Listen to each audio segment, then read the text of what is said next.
So, dear brothers and sisters, uh, we have studied a subject of type and n-type last week.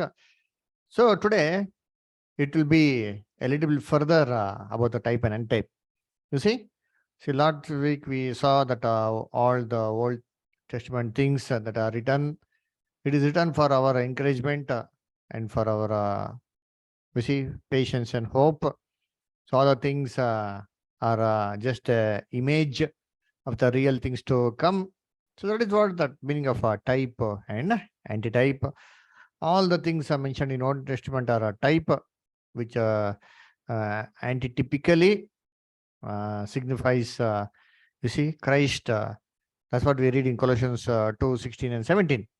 We studied last week that, in the Bible, uh, the Old Testament characters signifies always the Christ and the church, the New Testament. So similarly, we saw an example about Abraham sacrificing his only son Isaac. That represents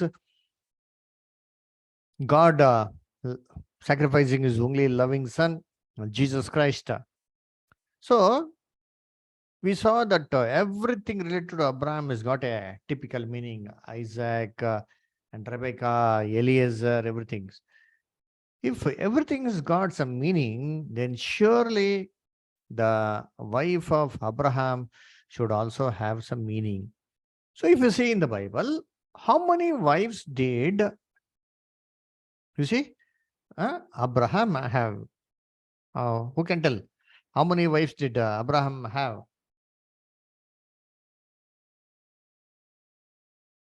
Hmm? Nobody knows. How many Uh, wives? there are there are lots, but in mention Hagar and Sarah. Very good. Hagar and Sarah. Okay. There's one more wife called as Keturah also. Okay, so the three wives that are mentioned in the Bible. So let us read a few little bit of the background of Abraham to understand the meaning of the three wives.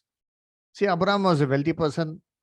He had so many riches, and he had a beautiful wife whom he loved very much, and her name was Sarah. Even at the old age, they did not have any child. Even after so many years of relationship, they did not have a child at all. So as the days went on, Sarah, was getting old and old. So Sarah thought, instead of waiting for many more years, let my husband marry one of my servants. And that is the time that Sarah compelled Abraham to marry a servant, a Egyptian servant, whose name was Hagar.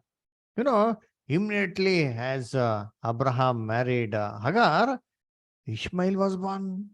You see, a child was born. But unfortunately, that was not the higher of God's promises. Even after Ishmael was born, the angels came to visit Abraham. The three angels, they came and told that Abraham, in thee, in thy seed, in Sarah, a seed shall come, and I will bless her womb, and she shall conceive a child by this time next year. Therefore, even after marrying Hagar, God kept on reminding his promises. You see, and sometimes, Sarah laughed, Abraham laughed, they are laughed with joy. But say as God promised, Isaac was born. We know all this story. That's the reason I'm just telling it in a summary way. You can read the scriptures. It's mentioned in Genesis, 14 chapter to Genesis 24 chapter. As Isaac was born, Isaac was nurtured very well by, Sarah and Abraham, because he was a very old age son, a very petted son, very loving son, you see. And as Isaac began to grow, Ishmael began to mock Isaac in front of everybody. And this was very, very displeasing to Sarah, that Isaac is being teased by the servant's son, and Sarah could never digest that one. So immediately Sarah compelled Abraham to cast away, see, Hagar and Ishmael. But initially, Abraham was not agreeing for this one. But later on, you see, Abraham agreed. And you see, and you sent, you see, Hagar and Ishmael into the wilderness, into the desert. But as they were suffering in the desert, Abraham did not give any property, nothing but a few loaves of bread and a little bit of water to drink. But as they sojourned in the desert land where there was no support or nothing, whatever bread they had, they ate, and ultimately the water also got exhausted. It was at the verge of the death of Ishmael. Underline these things, Devran. It was almost at the very, you see, end that Ishmael fainted. Her mother protected him very much. You see, and when Ishmael fainted, you see, that is the time that Sarah pleaded to God, God, have mercy on me. Please help my son. And that is the time that God showed a fountain to Hagar. You see, though she was a bondwoman, God did not forsake her. God showed a well, you see, in the desert, and she drew water and gave it to Ishmael. And thus Ishmael revived and lived. And God blessed Ishmael as 12 tribes also. But as these parallel things were happening for Ishmael, there Isaac began to grow. And the marriage of Isaac took place with Rebecca. We all saw all these things last week, how Eliza went to house of Laban to, you see, bring Rebecca to Isaac, and how both got married. Yeah? We all know and we all studied that how Eliza identified Rebecca in the way she was giving water to all the camels and Eliezer. And as she journeyed on the 10 camels, she saw Isaac immediately. She, you see, lighted down from the camel to marry Isaac. You see, but there is a special thing in the Bible that after the marriage of Isaac, Abraham married once more. This might be very strange to everybody. How is it possible, brother? Because he was very old age, Sarah was dead. But after the death of Sarah, how could Abraham marry again? Yes, the Bible says that Abraham married and got 6 sons. Let us read Genesis 25, 1 to 2, brother. Genesis 25, 1 to 2. Please read, brother. Anybody? Then again Abraham took a wife, and her name was Keturah. And she bare him Zimran, and Jokshan, and Medan, and Midian, and Ishbak, and Shua. See, 6 sons. He married Keturah, and unto him were born Zimram, Ishbak, Shua. So total 6 sons were born to, you see, Abraham, it seems.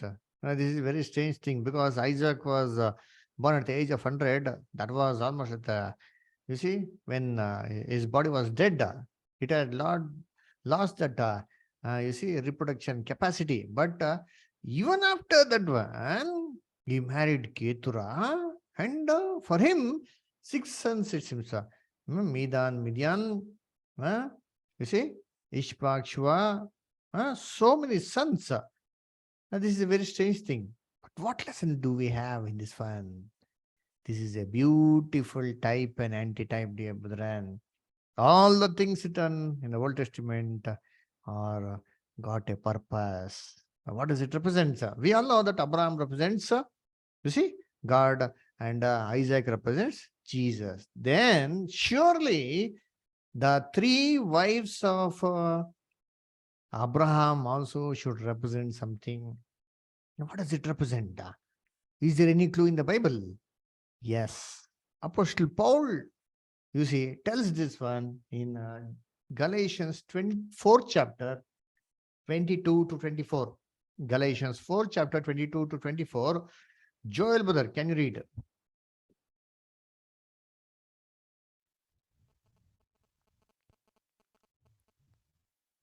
And for it is written that Abram had two sons, the one by a bondmaid, the other by a free woman. See, But Abraham had two sons. Here detail is given. Abraham had how many sons? Two sons. One by a bond maid and other by a free woman. That means one was born through Hagar, other was born through Sarah. Next, continue with that. but he who was of the bondwoman was born after the flesh, but he of the free woman was by promise. See, he that was born of the flesh, born through Hagar, was born naturally, as everybody is born. You see, but he that was born through the free woman, Sarah, that was Isaac. How was he born? He was born only because of the promise, or else there's no possibility that Isaac be born at all because Abraham's body was dead. Therefore, you see, one was born through a free woman, one was born through a bondwoman. Next, brother, continue. Which things are already, for these are the two covenants, one See, from the Mount Sinai, which generate to bondage, which is Agar. good. So, which things are an allegory? Allegory means what? Which things are a shadow? Which things are a type? For these are two covenants. So, here Apostle Paul beautifully gives us the clue saying that this represents the covenants. So, the three wives of Abraham represents three different covenants. Now, what is a covenant? You see, nowadays there's a different name for covenant. You know what is it one? Agreement. But in olden days, that was called as a covenant. Now, why do we make covenants? Why do we make agreement? You tell me. See, why don't we just make a promise? Why do we make agreement? Like, for example, imagine if I'm going to sell my vehicle to you, will you just take my vehicle and go like that only and pay the amount and go just um, by believing on my words that I'm going to give my vehicle to you? You see, without any documentation, will you take the vehicle and go for yourself? Will you go? No. No. Why? Because lack of trust. You see, lack of trust on either party. We might cheat you. You see, that is the reason nobody believes the promise. You see, so many people have made so many promises, all are broken. That is the reason people make covenants, agreements. So similarly, God made an agreement. You know, which is the first agreement which God made? It was with Adam.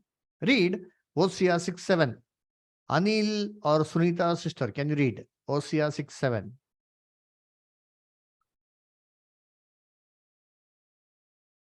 Anil brother, Sunita sister, you're there?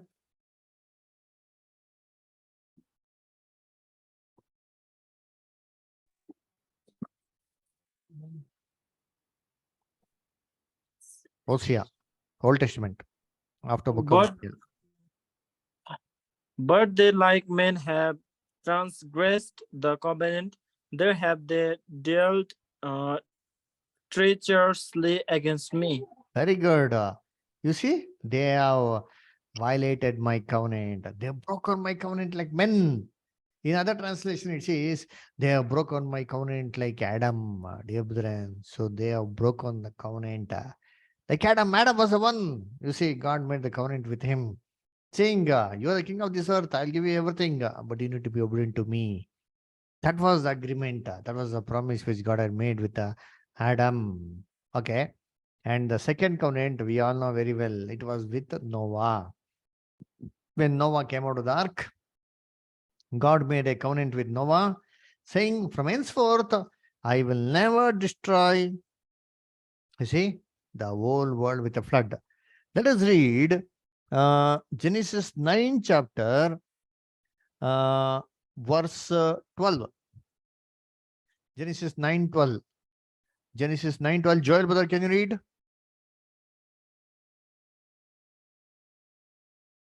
Only 12? Ah, you can read 13. 13 or 12, anyone. Okay. And God said, this is the token of the covenant which I make between me and you and every living creature that is with you for perpetual generation. I do set my bow in the cloud. It shall be for a token of covenant between me and the earth. See, that is the covenant. And for a token of that covenant, God set a rainbow. So whenever we see the rainbow, you should remind us of the covenant with God made with Noah. That is not going to destroy the entire world with a flood. So this is the, you see, the second covenant. The third covenant is the covenant which God made with Abraham. You see, when Abraham was ready to sacrifice Isaac, that is the time that God made a very, very important covenant with him. Let us read Genesis 22, 16 to 18. Genesis 16 to 22, 16 to 18. Uh, Romy, sister, can you read?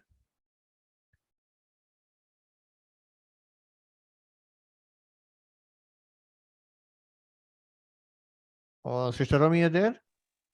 Yes, I am here. Oh.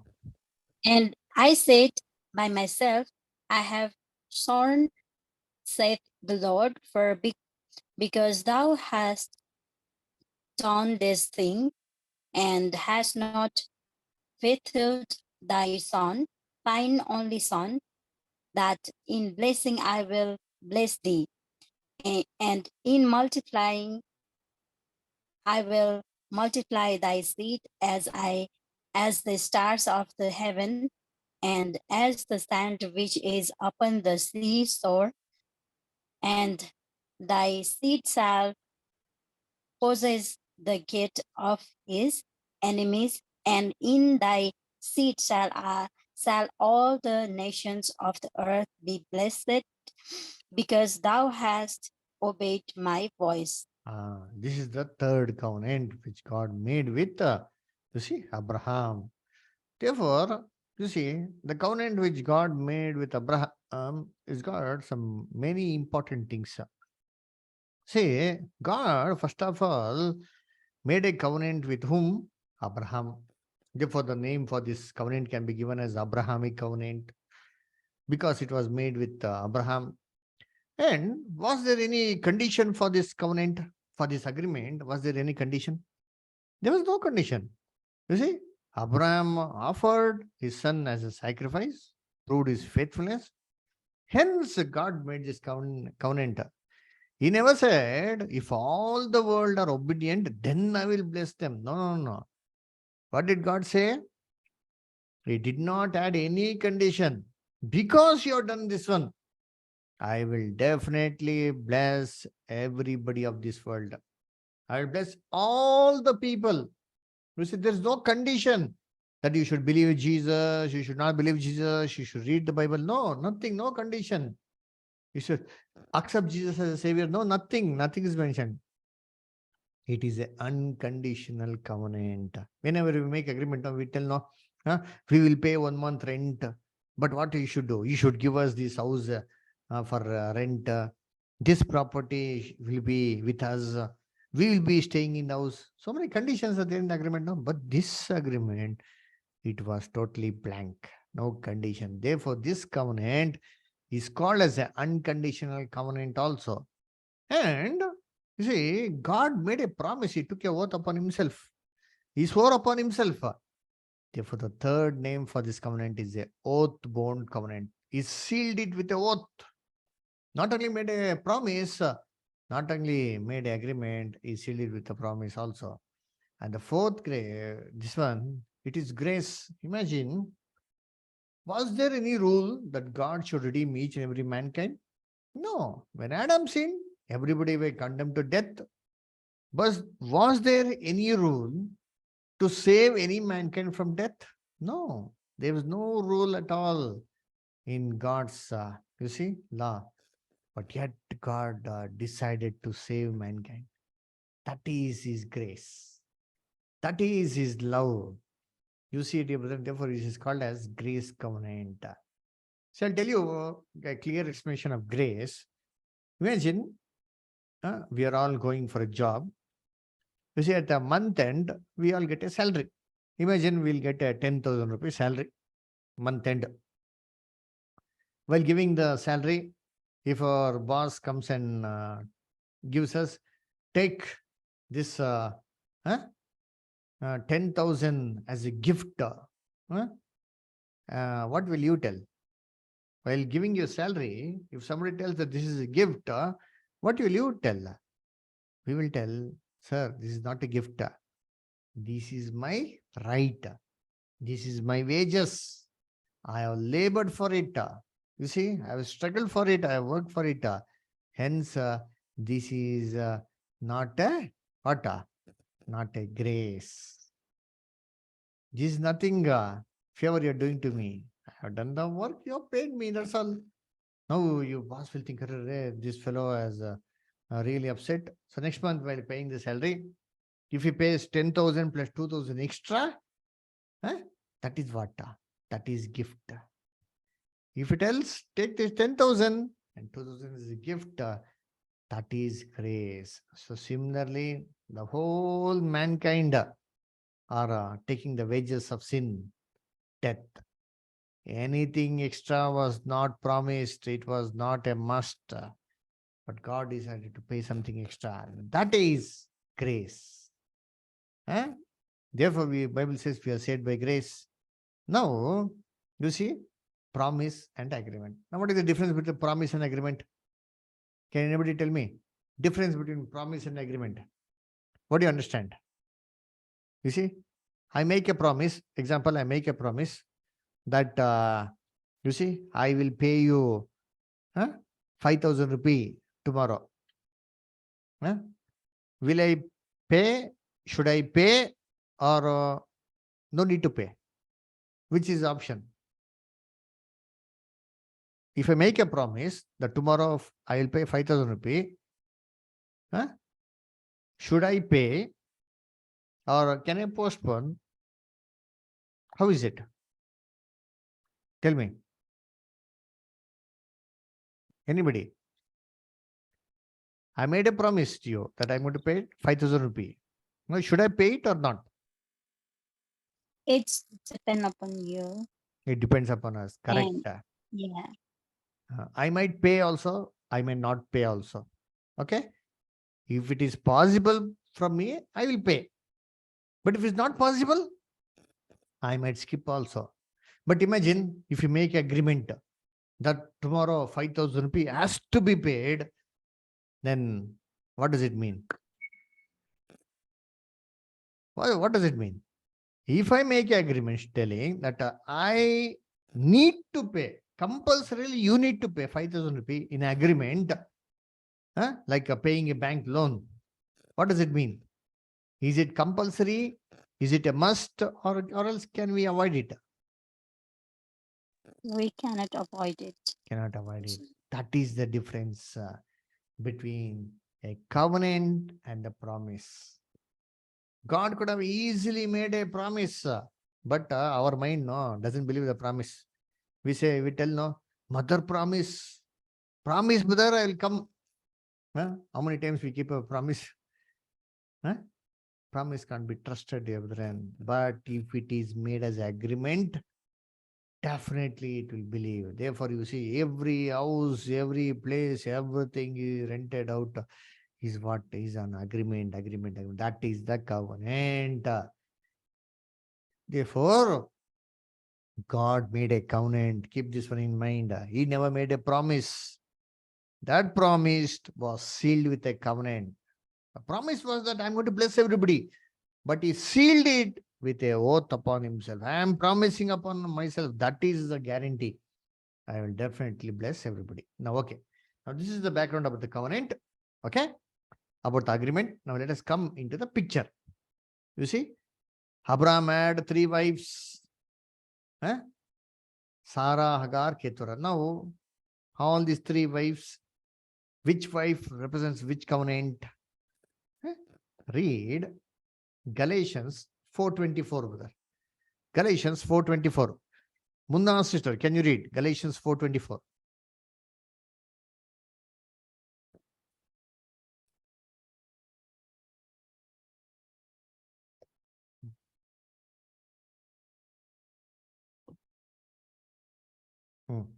Which things are an allegory, for these are the two covenants, the one from the Mount Sinai, which gendereth to bondage, which is Agar.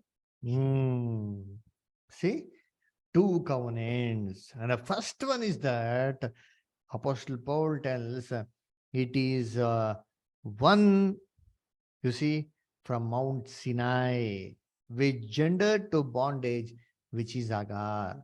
Now you tell me, at Mount Sinai, what did God give to people of Israel? What did God give to people of Israel at Mount Sinai? Law. Very good, law. The 10 commandments. But did the people of Israel keep the commandments? No. No, they violated it. So they became slaves to the law covenant. You see, they were under the law covenant. You see, they were under the law. The law had power over them. So automatically what happened? They came under the bondage of the law covenant. That is what Apostle Paul is saying. As Agar was a bond woman, she was a servant. Similarly, you see, though it be the house of Abraham, though you be the house of God, though you know God, Israel people knew God, though they know God, they were still servants to the law. You see, that is what Apostle Paul is saying here, brethren. You see, as soon as the law covenant was given, the people of Israel came under bondage. You see, brethren? So, this represents the law covenant. Continue. Verse 25, brother. It's given in verse 25 more clearly.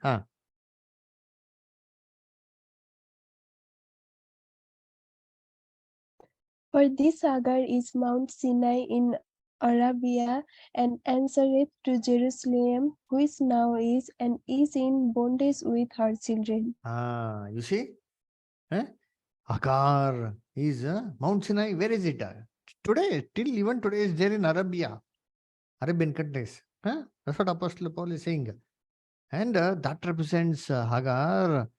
And Hagar, along with Ishmael, as they were a bond servant. Similarly, the law covenant and its children, the people of Israel, are under bondage to God, to under this law. Okay. Now, Ishmael represents the Jews. Hagar represents the law covenant. You see? Now, let us come to a broader picture. Other wife. You see? Who is other wife? Sarah. Read verse 22. Verse 22, brother. Who can read? Sergeant brother. Can you read? Sergeant brother, is possible?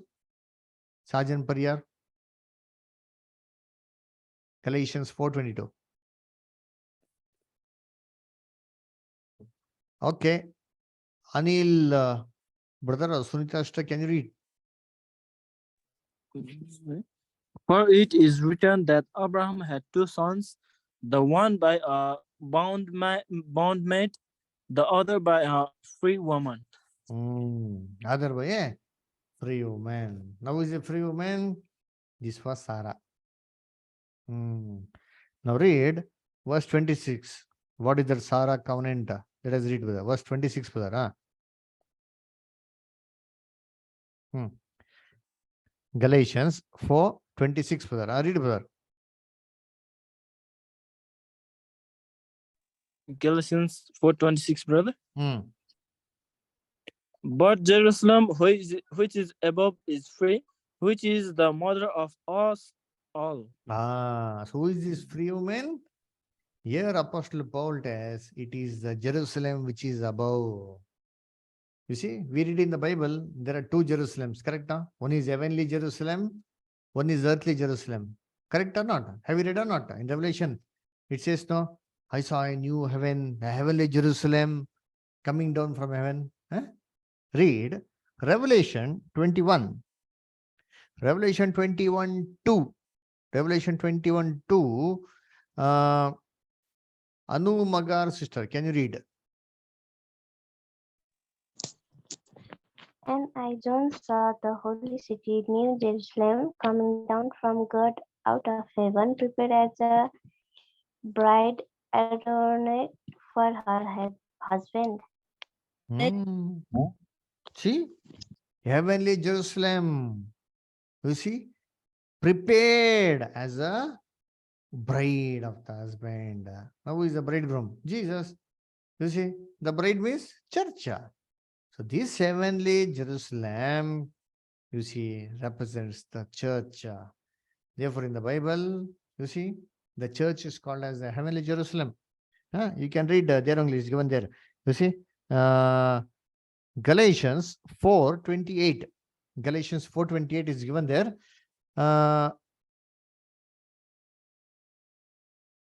Joel, brother, can you read? 4:28. Now we, brethren, as Isaac was, are the children of promise. See, therefore, Isaac is compared to us, we, the church. You see, so therefore, dear brethren, here, if you see, here there is other picture. What is that other picture? Now you will understand the story and compare it.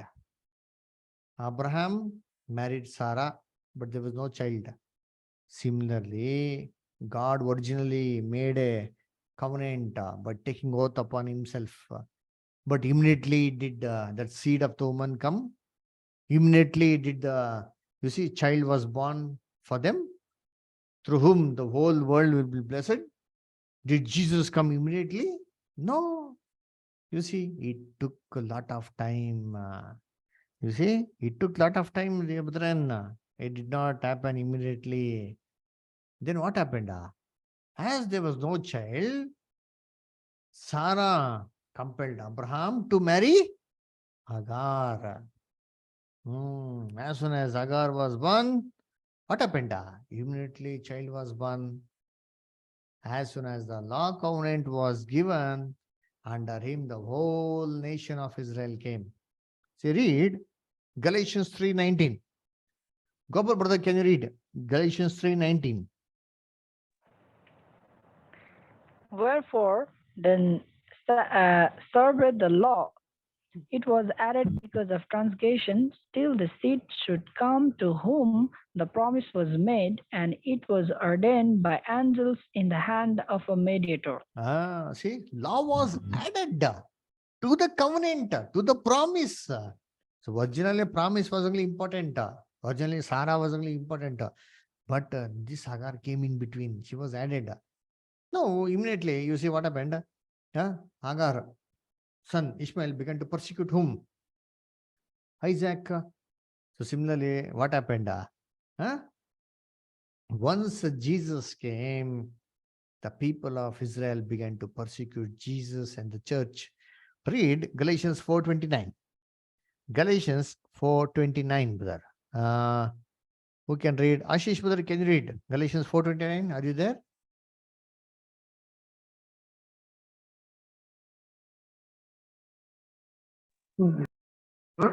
Okay, I'll read.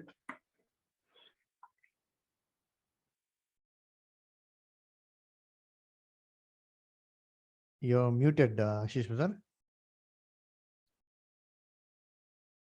Okay, please wait, brother.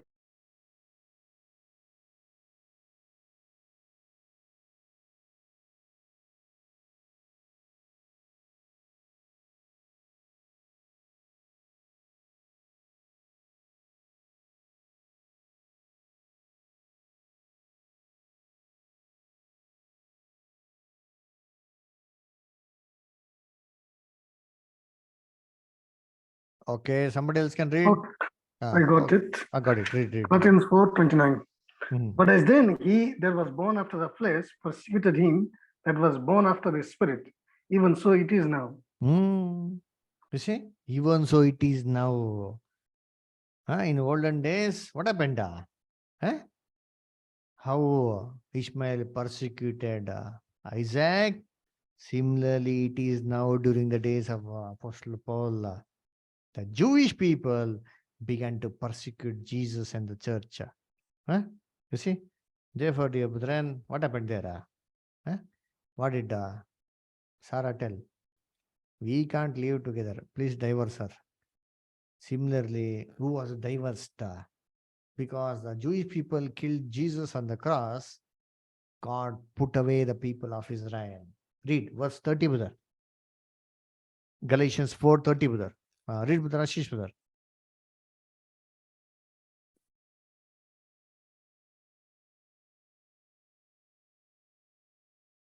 Okay, verse 30. Nevertheless, what said the scripture? Cast out the bondwoman and her son, for the son of the bondwoman shall not be higher with the son of the free woman. Continue. Verse 31. So then, brethren, we are not children of the bondwoman, but of the free. See? But of the free woman. So both can't live together. God knew that the Jewish people, the Jewish nation, and the church could never live together. God selected a few people as a church class, then cast away Israel. Read Isaiah 51. Isaiah chapter 50, verse 1. Munna sister, can you read Isaiah chapter 50, verse 1 in the Old Testament?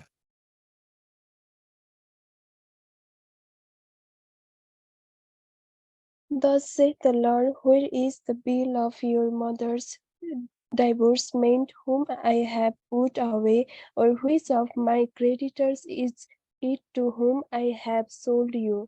Behold, for your iniquities have ye sold yourself, and for your transgression is your mother put away. See, God is telling to Israel, where is your mother's divorce? Bring it. I have put away her because of her iniquity. This is how Israel were cast out from God's favor. Hagar had a very tough time, severe time, no food, no water to drink, almost the verge of death. She was supposed to die along with her child. But last moment she prayed to the Lord. Let me try and see. Seek the grace of God. God was merciful. Similarly, today we are living in this stage of the world. The people of Israel are cast away from God. They don't have the favor of God. You see, God's grace is there, but favor is not yet come to Israel. You know what will happen in the future? Very, very tough time will come to Israel. It is given in Zechariah 14 chapter 1 and 2. Zechariah 14 chapter verse 1 and 2. Joel brother, can you read? Zechariah 14, 1 and 2. You can read verse 2.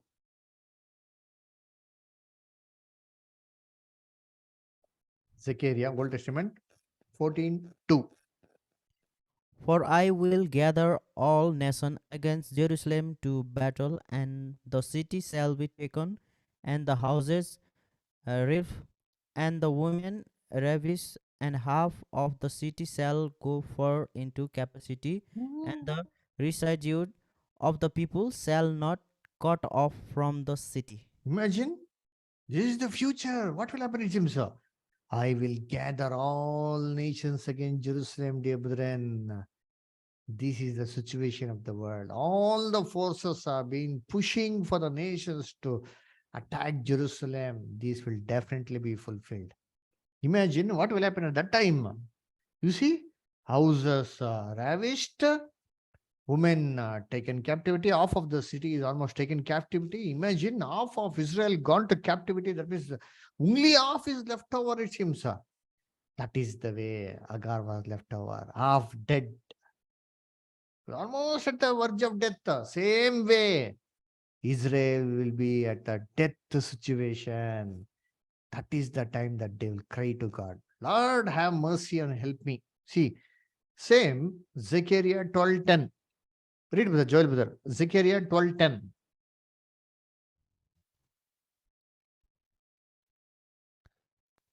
And I will pour upon the house of David and upon the inhabitants of Jerusalem the spirit of grace, of supplication, and they shall to look upon me whom they have pierced, and they shall mourn for him as one mourneth for his only son, and shall be bitterness for him as one that is bitterness for his firstborn. See what will happen now? When the entire nations of this world will attack Israel, Israel would have no chance to, you see, escape. That is the time, you see, huh? God shall pour the Spirit upon David. What Spirit? Holy Spirit. Spirit of grace to humbly seek for the Lord. That is the time they will realize Jesus as a Messiah. Even today, the Jewish people don't accept Jesus as Messiah. Similarly, Hagar and Ishmael never accepted Isaac as the son of the heir. You see, they fought, but later they realized their mistake. Similarly, they will realize their mistake. That is the time that God will save them. How will God save them? Verse 9, brother. Same Zechariah 12:9, brother.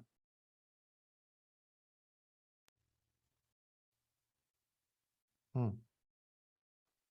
And it shall come to pass in that day that will speak to destroy all the nation that come against Jerusalem. See, then God will destroy all the nations that come against Jerusalem. That will be the time for the Third World War. Okay. Now, what happened to Hagar? Water was given. Water always represents in the Bible the truth.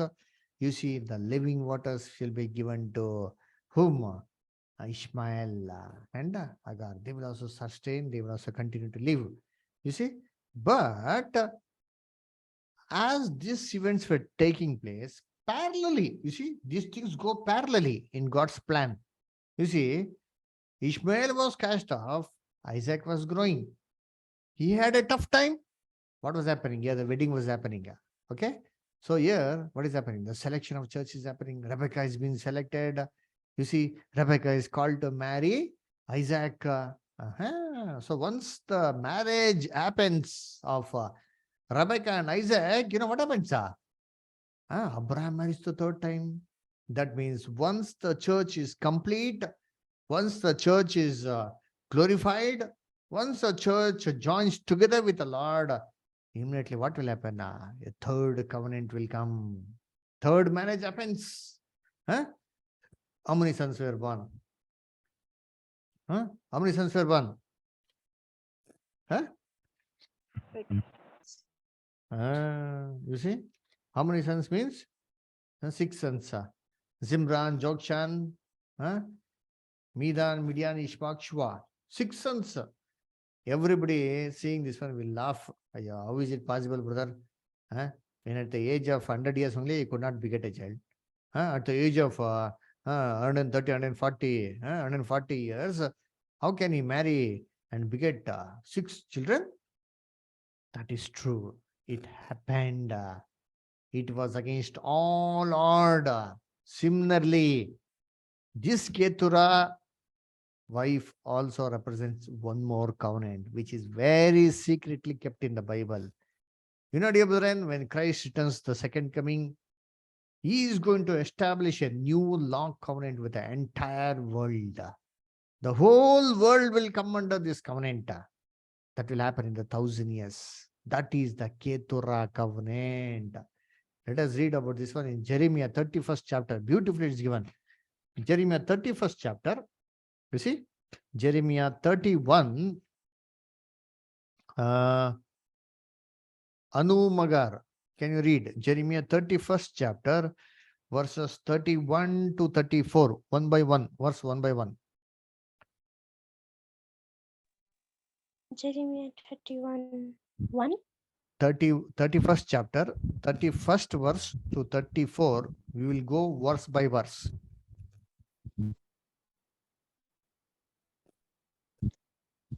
At the same time, said the Lord, will I be the God of all the families of Israel, and they shall be my people. Thus said the Lord, the people which were left of the shore found grace in the No. Sister, 31st chapter, 31st verse.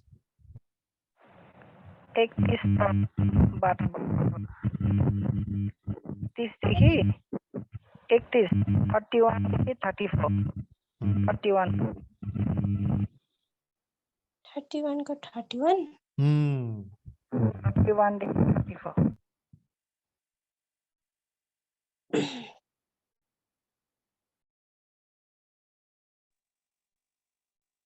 Behold, the days come, saith the Lord, that I will make a new covenant with the house of Israel and with the house of Judah.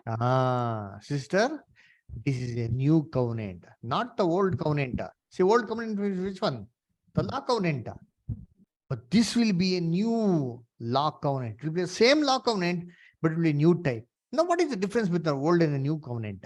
Continue. Verse 32. Not according to the covenant that I made with their fathers in the day that I took them by the hand to bring them out of the land of Egypt. With my covenant they break, although I was an husband unto them, said the Lord. See? God was a husband to Israel, it seems. Beautifully given, husband and wife, children, Abraham, Hagar, Ishmael. See, beautifully it's given. Though I was a husband, did not obey me, I divorced them. So, law covenant.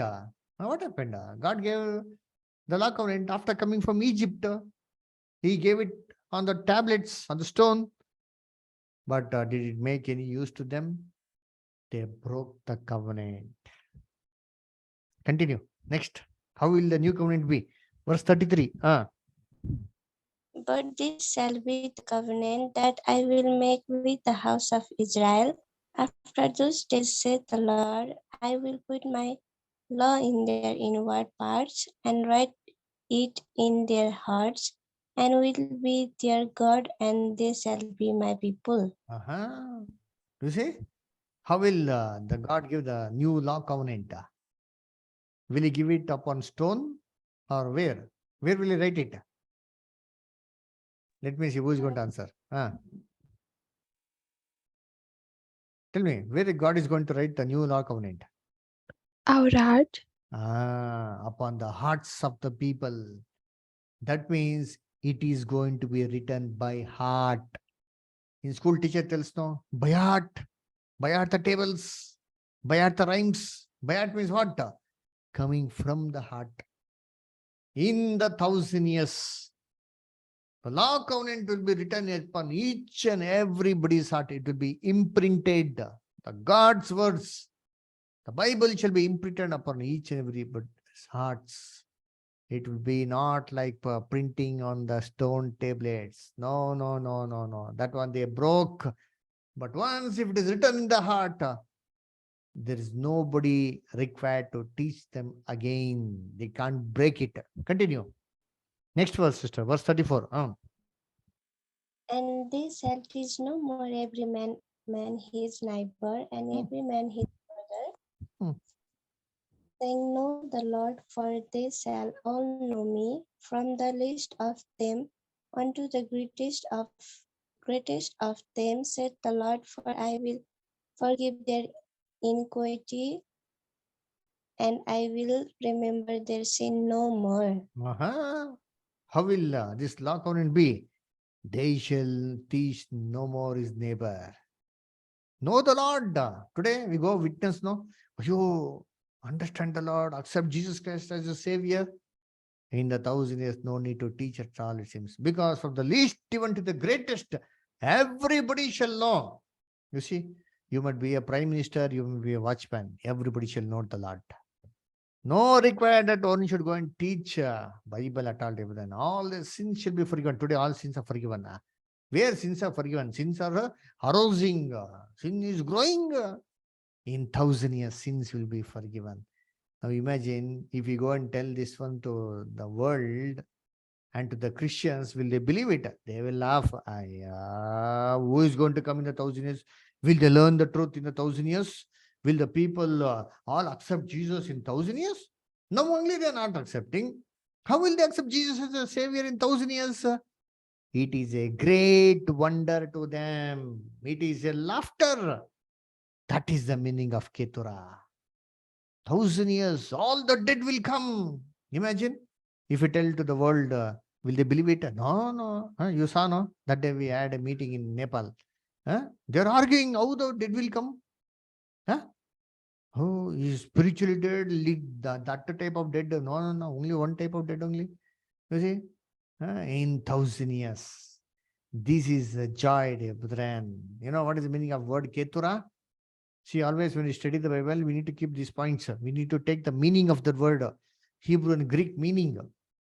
Like, for example, I'll ask you a question. Why did God tell Abraham and Sarah to keep his son name as Isaac? Who can tell me? Why did God tell to keep the son's name as Isaac?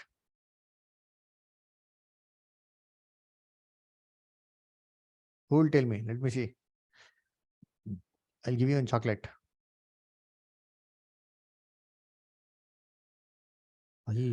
Nobody knows. Huh? Why did they keep his son's name as Isaac? Because he is promised. You're very near, sir. I'll give you 50%. Isaac. Wait, Ashish, brother. Wait.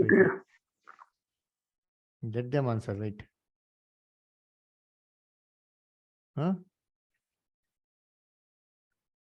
Okay. Because they are old, so they cannot bear a children. So that. You're correct. You're 90% correct. Balance of the chocolate I'll give it to you. Now let us read Genesis 21, verse 6. Genesis 21, verse 6. Somebody read. And Sarah said, God had made me to laugh, so that all that hear will laugh with me. See, God had made me to laugh, it seems. Imagine a 90-year-old grandma, if she gives birth to a child, what will you tell? What will everybody tell? Will they not laugh at her? They will laugh. You see, the old woman, she has gone, she has begotten a child at the age of 90 years. Oh, everybody will laugh or not? That is what happened. Everybody started to laugh. That is the reason. You see, they named the child as Isaac. Isaac means laughter. You see, therefore, what is the, you see, proverb given for a child, they call it as bundle of joy. You see, a child is actually a bundle of joy. So Isaac means laughter. You see, so similarly, Ketura means what? Incense. In the 1,000 years, each and every dead people are going to come back in the resurrection. What a pleasing and a pleasant smell it is for the people who are fed up with so much of sufferings, who have lost their loved ones, dear brethren. Imagine all the dead people come back from the grave. How joy it will be.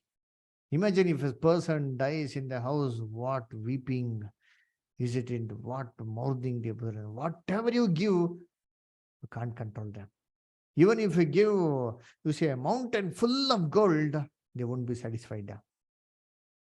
Imagine, but in that situation, you're taking the dead body to the graveyard. Immediately, if that dead person rises to life, what will happen? That is the joy and the laughter, dear brethren. No money or no wealth in this world can recompense that one. That is what God is going to do in the 1,000 years. He is going to resurrect each and every dead, dear brethren. That is the meaning of the 6 sons of Keturah. 6 sons means what? 6 in the Bible is an imperfect number. 7 in the Bible is a perfect number. Which day was man created? Which day was man created? Which day was man created? Simple question. Which day was 6, man? Huh? Six. 7, Seventh. 6, Seven. You're studying in Six. 7th standard. That's you're telling 7th. Which day, sister? 6th, 7th, 4th, 5th? Which one? 7, 7th. Oh, you 7th day? Huh? Which day? Which day? Okay, I'll tell you one small little bit story. You all go to school? Did you all go to school at least? Actually, it's the 7th is the day when God created everything and he rested. Okay, okay. Now answer my question, sister. Now, did you all go to school or not? Yes. You all went. Okay. Did you ever copy in the school? Huh? Copy? Copy. Yes, yes, Exam yes. paper copy. Yeah, sometimes, brother. Sometimes. Good. That is good. Good child. You're all very good child. So whenever I ask a question, if you don't know the answer, please copy from the Bible. Okay. Now I'll show you how to copy. Open the textbook. Genesis 1st chapter. Genesis 1st chapter. 26th verse. It is given the creation of man. Correct? Read verse 27.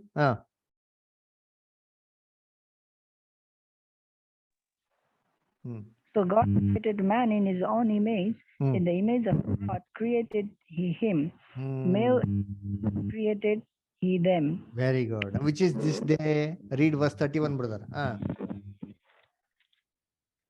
And God saw everything that he had made, and behold, it was very good. And the evening and the morning were the 6th day. Now you tell me. I'll ask the same question. Let me see who is going to answer. Which day was man created? 6th day. Very good. Boldly you should tell. You see, courageously, confirmly, you should tell it's the 6th day. So 6 always in the Bible is the number of a man and an imperfect number. You see, but 7 means perfect. So 6 is the number of a man. No, 6,000 years of mankind. That is the 6 sons of Abraham through Keturah. Okay? So Zimran, Jokshan, Midian, Ishbak, Shua. 6 children are there, no? So 6,000 years. The entire mankind from Adam to Jesus' second coming is 6,000 years generation. They will all be blessed. This is the 3 covenants. This is what Abraham's 3 wives represent. Got it? Okay. I'll be sending the notes and YouTube link. Please go through it. Any doubts, any questions, you can ask.